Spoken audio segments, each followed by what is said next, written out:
2022 हिंदी दिवस के उपलक्ष्य पे हमारे महान कवि जयशंकर प्रसाद की एक रचना मैं प्रस्तुत कर रहा हूँ अपनी आवाज़ में। हो सकता है ये धुन आप लोगों को पसंद आए। बेटे बेभंवरी जागरी, अंबर पनघट में डुबो रही, तारा घट उषा नागरी, ला ला ला ला ला ला ला ला, बेटे बेभंवरी जागरी, अंबर पनघट में डुबो रही, तारा घट उषा नागरी, ला ला ला ला ला ला ला, प्रीति विभावरी जागरी। खद कुल कुल कुल सा बोल रहा, किसने का अंचल डोल रहा, खद कुल कुल कुल सा बोल रहा, किसने का अंचल डोल रहा, लो ये लतिका भी भर लाई, मधुमुकुल नवरस गागरी, तारा घट उषा नागरी, ला ला ला ला ला ला ला, प्रीति विभावरी जागरी। अधरों में राग मंद पिए, अलकों में मलयज बंद किए, अधरों में राग मंद पिए, अलकों में मलयज बंद किए, तो अब तक सोई है आली, आँखों में भरे विहागरी, तारा घट उषा नागरी, ला ला ला ला ला ला ला ला, प्रीति विभावरी जागरी, अंबर पनघट में डुबो रही, तारा घट उषा नागरी, ला ला ला ला ला ला ला ला, प्रीति विभावरी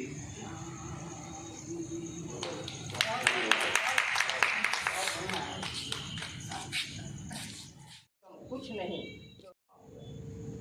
तो हिंदी दिवस हर तरह के कार्यक्रम जो आने वाला भविष्य में होता है, इसकी जानकारी उन्होंने पूरे एकता परिवार को दिया है। उम्मीद करना चाहूँगा कि भविष्य में भी इसी तरह से एकता परिवार को याद दिलाते रहें कि इतना तारीख को ये है, इतना तारीख को ये है। बहुत अच्छी। उसके बाद हमने एक सीढ़ी भी चढ़ा है अपने लाइफ में। आप सब के प्रति हम आभार प्रकट करना चाहेंगे। आप सबका इसमें कहीं न कहीं किसी न किसी रूप में, अदृश्य रूप से भी ये सहयोग प्राप्त है एकता परिवार की ओर से। और वही इसके बाद बड़बिल कॉलेज से मैंने ग्रेजुएशन किया, उत्कल यूनिवर्सिटी से, उड़ीसा से। और उसके बाद मेरी शादी हो गई, मैं चाईबासा चली आई। और यहाँ आने के बाद में मेरे हस्बैंड चूँकि स्कूल में टीचर रहे हैं, तो उन्होंने देखा कि इसे पढ़ने का शौक़ है। और मैं फिल्मी पत्रिकाएँ यहाँ पहले की ऐसे कागज़ के ठोंगे में सामान आता था, पहले तो पॉलीथीन नहीं था।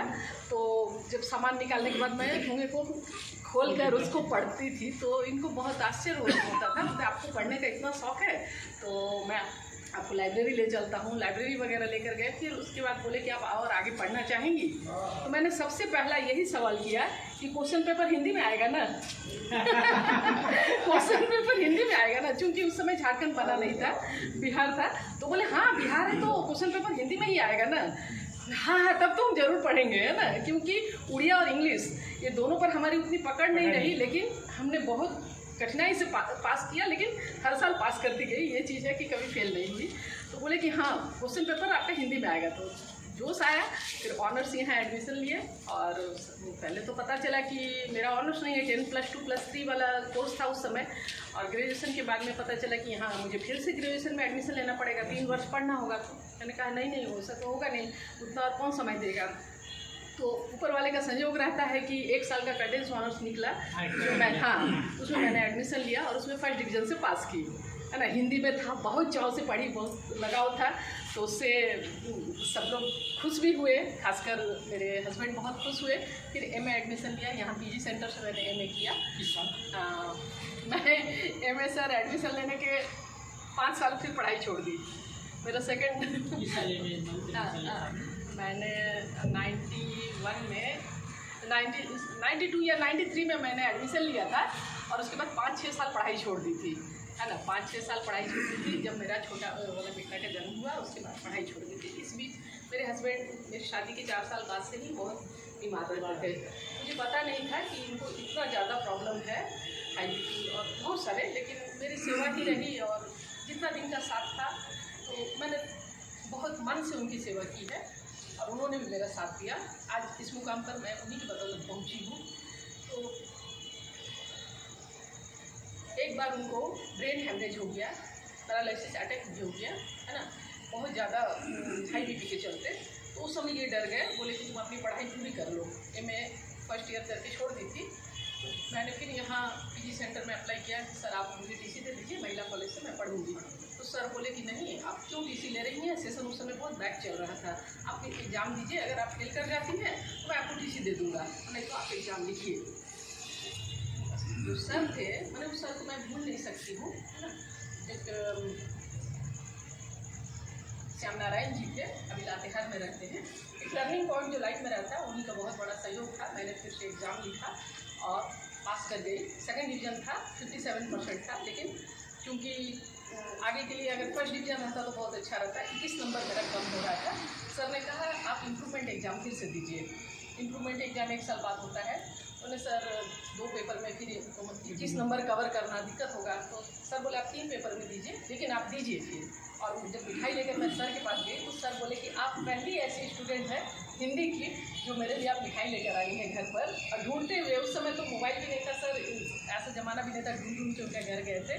3 बार मिठाई खरीदे थे, याद है सर के लिए। हाँ, तो कभी सर नहीं मिले तो फिर वो मिठाई किसी और को दिया गया। फिर ऐसे करके तीसरी बार में सर मिले और बहुत ही खुश हुए और बहुत उनका आशीर्वाद रहा।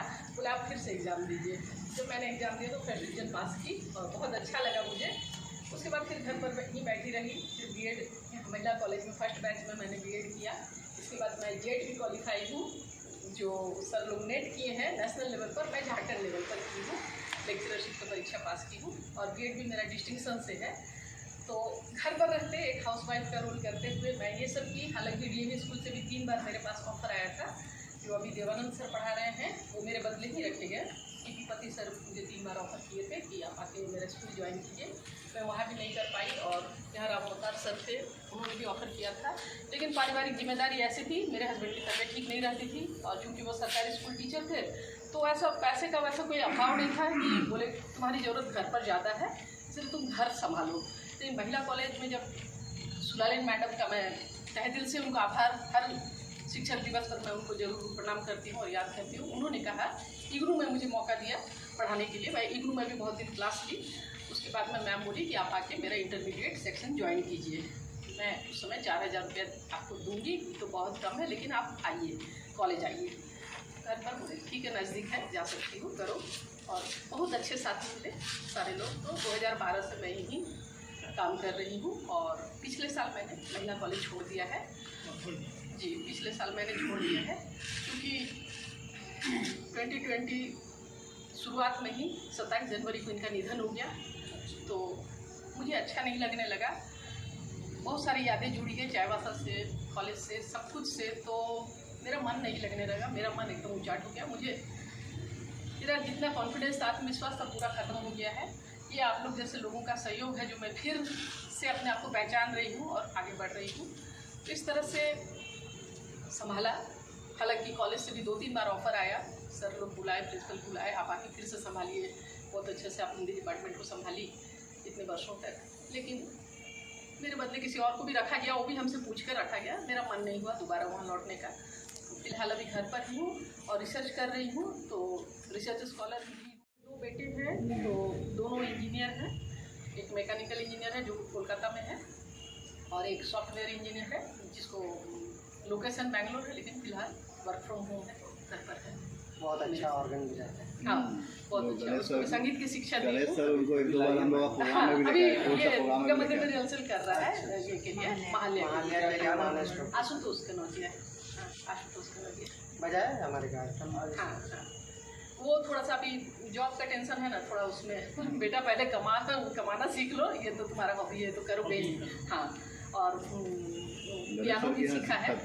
हाँ जी, तो छोटी सी कहानी है मेरी, और क्या। मेरा दायरा बहुत सीमित रहा, मैं बहुत ज़्यादा लोगों से मिली जुली नहीं हूँ, लेकिन साहित्य के प्रति शुरू से रुचि रही है। और मुझे लगता है कि हिंदी के लिए कुछ करना चाहिए, क्योंकि हम लोग हिंदी बहुत कठिनाई से सीखे हैं।